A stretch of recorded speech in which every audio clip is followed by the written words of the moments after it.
Assalamualaikum warahmatullahi wabarakatuh. Nama saya Nisrina Nadira dari 12 IPS 3 di SMAN 12 Tangsel. Di sini saya mau menjelaskan atau menceritakan tentang pelanggaran HAM di Indonesia.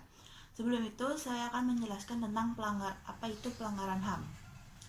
Pelanggaran HAM adalah setiap perbuatan seseorang atau sekelompok termasuk aparat negara, baik disengaja atau kelalaian yang secara hukum mengurangi, menghalangi, dan membatasi atau mencabut hak asasi manusia seseorang atau sekelompok orang yang dijamin oleh undang-undang. Pelanggaran HAM ada dua, yaitu pelanggaran berat dan pelanggaran kecil. Pelanggaran berat itu adalah pelanggaran HAM yang bersifat non-gatherable atau haknya tidak dapat dikurangi dalam keadaan apapun, termasuk pelanggaran HAM berat. Pelanggaran ini meliputi hak untuk hidup, hak bebas dari penyiksaan, dan hak bebas dari perbudakan, dan masih banyak lagi termasuk pelanggaran HAM ini. HAM yang bersifat berat menurut Undang-Undang Republik Indonesia Nomor 16 Tahun 2000 tentang pengadilan HAM dapat diklasifikasikan menjadi dua, yaitu kejahatan genosida dan kejahatan terhadap kemanusiaan. Yang kedua ada pelanggaran HAM kecil atau ringan. Pelanggaran yaitu pelanggaran yang bersifat degradable, yang hak-haknya boleh dikurang atau dibatasi oleh negara-negara pihak. Hak dan kebebasan dalam jenis ini adalah hak atas berkumpul, hak atas berserikat, dan hak berpendapat dan berekspresi. Nah, sekarang saya akan menceritakan atau menjelaskan tentang pelanggaran HAM yang terjadi di Indonesia.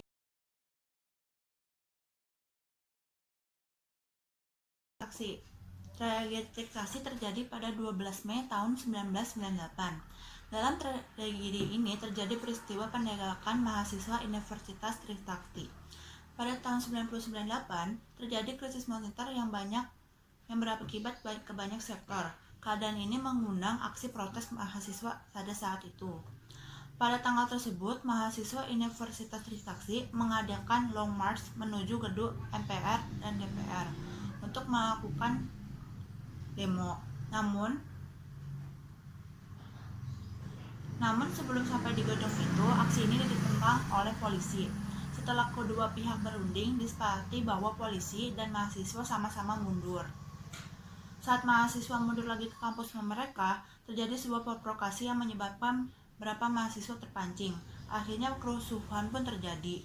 Polisi melakukan penembakan sehingga 4 mahasiswa tewas dan beberapa luka-luka.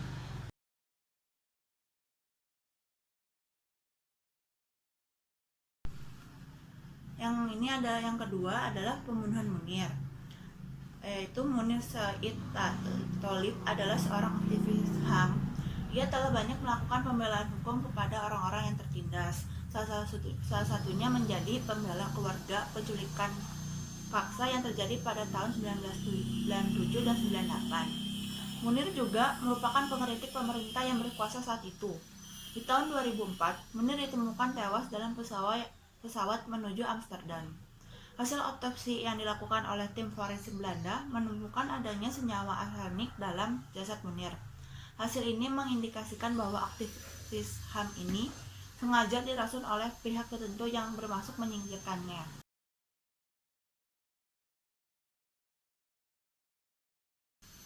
Peristiwa Tanjung Priuk terjadi pada 12 September tahun 1984. Berdasarkan hitungan resmi, peristiwa ini menyebabkan 24 orang tewas dan sekitar 50 orang terluka.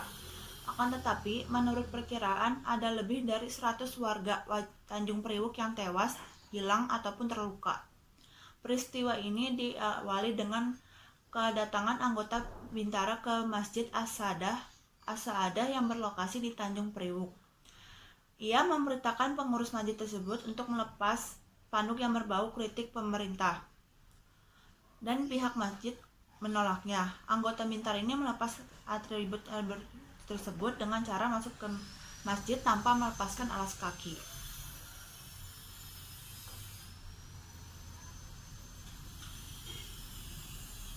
Tindakan tersebut sangat tidak tepat dan menyulut kemarahan pengurus masjid beserta warga.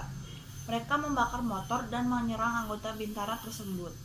Pengurus masjid dan warga menyerang kemudian ditangkap. 2 hari setelah penangkapan tersebut, warga Muslim Tanjung Priuk melakukan aksi protes untuk membebaskan kawan mereka. Aksi ini dilakukan oleh ribuan orang yang namun tidak berhasil. Kerusuhan pun terjadi dan pihak militer menembaki demonstran. Selain korban tewas dan luka, kerusuhan ini mengakibatkan banyak orang ditahan.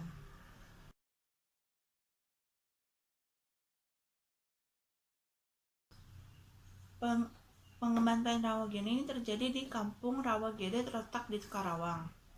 Pada agresi militer pertama, tepatnya pada 9 Desember 1947, terjadi pembantaian di kampung ini yang dilakukan oleh Belanda. Pembantaian Rawagede ini menewaskan 431 penduduk. Kurang lebih setahun kemudian, Belanda menyerang kembali kampung ini tanpa alasan. Sebanyak 35 warga Rawagede tewas akibat serangan ini. Pengadilan HAM Internasional baru memproses kasus ini berpuluh-puluh tahun kemudian. Pada September 2009, pengadilan memutuskan bahwa pemerintah Belanda bersalah dan harus bertanggung jawab serta memberikan kompensasi kepada keluarga korban pembantaian ini.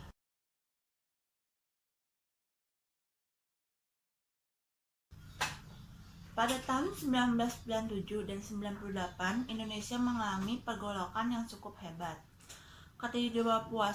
Ketidakpuasan terhadap pemerintah membuat banyak aktivis semakin vokal menyeruakan penolakan pada pemerintah. Keadaan genting ini menjelang pemilu 97 dan menjelang sidang MPR 98 yang berbuntut penghilangan orang secara paksa. Sebanyak 20 aktivis hilang pada periode tersebut. 9 di antara mereka dilepaskan kembali, namun 1 korban tewas. Dan 13 korban hilang dan tidak pernah kembali sampai kini.